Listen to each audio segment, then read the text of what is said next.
મસાલાની season આવે એટલે બધી જ ગૃહિણીઓને 12 મહિના સુધી મરચું કે પછી મસાલા ભરવાની ટેન્શન સતાવે છે. આજે આપણે વર્ષો જૂની મસાલા ભરવાની રીત તમને બતાવીશ. લાલ મરચું પાવડર 2 કિલો જેટલું મેં લાલ મરચું પાવડર લીધું છે. ટિપ્સ ગમે તો મારી ચેનલ સબસ્ક્રાઈબ જરૂરથી કરજો અને ફૂલ રેસીપી નીચે ટાઇટલની બાજુમાં આપેલી છે. મરચું ભરતા પહેલાં 1 ચમચી જેટલું મરચું આપણે ગ્લાસમાં પાણી નાખીને એડ કરી દઈશું અને મરચું ચાળીને આપણે બરાબર લઈ લઈશું, ગાંઠા ન રહે તે રીતે.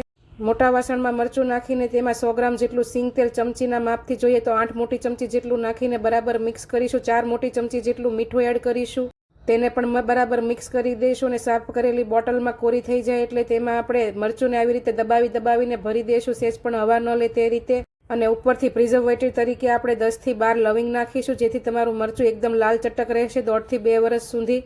કાચના ગ્લાસમાં જો આવી રીતે ઉપર પાણી કલરને નીચે મરચું બેસી જાય અને ચમચીથી હલાવીને થોડી વાર પછી તમે જોવો તો કેસરી